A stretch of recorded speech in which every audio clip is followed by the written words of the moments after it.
TV5 Naidu గారి మీద ఏమన్నా కుట్ర జరిగిందా? ఎందుకు ఈ సందేహం వచ్చిందంటే ఇప్పుడు ఆ అమ్మాయిది విజువల్స్ ఏవైతే ఉన్నాయో, సరే అమ్మాయి చేత కేసు పెట్టించారు, ఇద్దరు అమ్మాయిలు కేసులు పెట్టారు. ఆ తెనాలి బ్రాహ్మణ అమ్మాయి ఒక అమ్మాయి నా పేరు వాడుతున్నారు, నాకేం సంబంధం లేదు, నేనేదో బ్లాక్మెయిల్ చేస్తున్నాను కూడా పెట్టారు, నాకేం సంబంధం లేదు అమ్మాయి కేసు పెట్టింది. ఈ అమ్మాయి ఇంద్రలేఖనో ఎవరో సంథింగ్ అమ్మాయి ఏమో హైదరాబాద్ రాయదుర్గం పోలీస్ స్టేషన్లో కేసు పెట్టింది. కెనడా నుంచినో ఆస్ట్రేలియా నుంచినో వీడియోలు అప్లోడ్ అయినాయి, ఫోటోలు అప్లోడ్ అయినాయి. సో యూట్యూబ్ ఛానల్స్ ద్వారా సోషల్ మీడియా ద్వారా బద్నాం చేస్తున్నారు. అసలు ఆయన చాలా మంచోడని ఆవిడ వీడియో కూడా పెట్టి, ఇక్కడ ఒక పాయింట్, 2 పాయింట్స్, మొత్తం 2-3 నాయుడు గారు ఆలోచించుకోవాలా ఏం జరుగుతుంది అన్నట్టు. సరే, వైసీపీకి లడ్డూలాగా దొరికితే వదిలిపెడతారా? వైసీపీ చేతులకు ఆ వీడియో ఎందుకు వస్తుంది? వైసీపీ వాళ్ళు ఏమన్నా హిడెన్ కెమెరాలు పెడుతున్నారా? హిడెన్ కెమెరా అది ఆర్టిఫిషియల్ ఇంటెలిజెన్స్ అంటే ఎవడు నమ్మడు, ఆయనే నమ్మట్లేదు పాపం.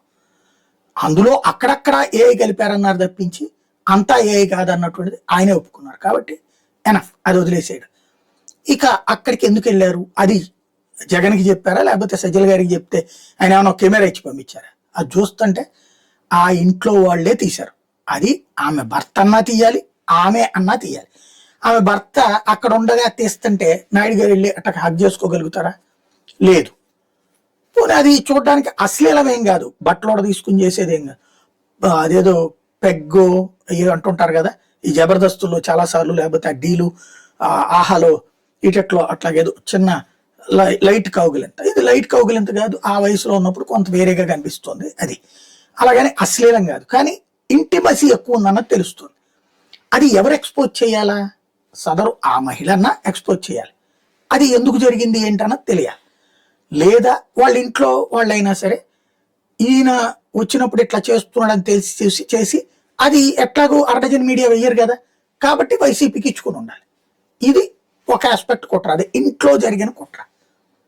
లేదా ఆవిడే పంపించిందా, ఇది ఒకటి తేల్చుకోవాలి. అది వాళ్ళ ఇష్టం, ఇక మనం దాంట్లో జడ్జిమెంట్ ఇవ్వలేం. నెంబర్ 2, అది ఆర్టిఫిషియల్ ఇంటెలిజెన్స్ అని మాట్లాడుతుంది కాబట్టి పూర్తి ఏఐ అయితే అది కూడా దర్యాప్తులో తేలాలి. ఏఐని దర్యాప్తు చేపిస్తే దాంట్లో తేలుతుంది. ఇప్పుడు ఆ గ్రోకుల్లో వీటిట్లో అది పెట్టి చూపెడితే ఏఐ కాదని చెప్తుంది. కాబట్టి అది ఎంతవరకు అనేది చూసుకోవాలి. నెంబర్ 2 వచ్చేటప్పటికి ఇప్పుడు భువన కరుణాకర్ రెడ్డి ఒక లెటర్ని చూపించారు, తెనాలి అమ్మాయి రాసి. దాని మీద స్టాంపులు కూడా ఉన్నాయి, పోస్టల్ స్టాంప్. ఇదంతా అది ఇప్పుడు కాదు, 2024 ముందు రాసిన లేక. అంటే అప్పటి నుంచి అది ఫైల్ చేసి ఉంచారు. ఎక్కడ? తెలుగుదేశం కార్యాలయం. ఆ కాపీలు ఆయన దగ్గరికి ఎట్టొచ్చినాయి?